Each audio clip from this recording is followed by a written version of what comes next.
Good morning বন্ধুরা, কেমন আছো তোমরা সবাই? আশা করি অনেক ভালো আছো, সুস্থ আছো। আমি আরতি নতুন একটা ব্লগ নিয়ে তোমাদের কাছে।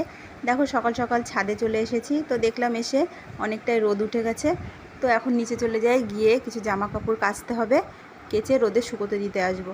তো নিচে গিয়ে দেখলাম আমার ছোটো জা মাছ কুটতে বসেছে, শিং মাছ কুটতে। খুব ভয় পাচ্ছে, শিং মাছের কাঁটা দিলে খুব জ্বালা করে হাতে। তাই ও ভয়ে দেখো কিভাবে মাছগুলো বার করছে। বলছে একটু লবণ দিয়ে আগে ছিটিয়ে মেরে নেব, তারপরে মাছগুলো কুটবো। তা মনে হচ্ছে আজকে ও এই মাছ নিয়ে নাকানি জোগানি খাবে। একদম নাজেহাল মাছ কুটতে বসে। তোমরাও এরকমভাবে মাছ কুটবে, দেখবে একটু অসুবিধা হবে না, একটু লবণ দিয়ে মেরে নিলে।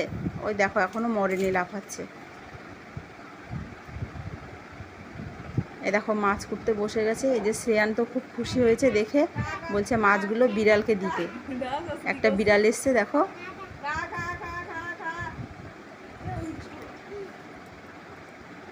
এই দেখো বিড়ালটা, এই দেখো চুপ করে বসে আছে বিড়ালটা।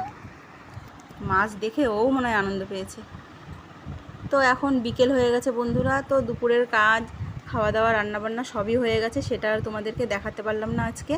তো এখন যাই ছাদে, দেখি রোদ আছে নাকি, একটু শর্ট ভিডিও করতে হবে। তো এসে দেখলাম রোদ আছে। এই যে একটা দেখাই তোমাদেরকে, একটা ড্রাগন গাছ, একটা অ্যালোভেরা গাছ আছে। এই দেখো আম যাচ্ছে আড়তে। তো এখান থেকে অনেকই ভ্যানে করে আম যায়, ভালোই লাগে দেখতে। পাশে বাগান আছে আমাদের বাড়ির পাশেই। এই দেখো বন্ধুরা, এই যে একটা সাদা কালারের দেখতে পাচ্ছ, আমাদের এখানে বাইপাসের ব্রিজ এটা। তো বন্ধুরা, আমার ভিডিওটা এখন এইটুকুই থাক।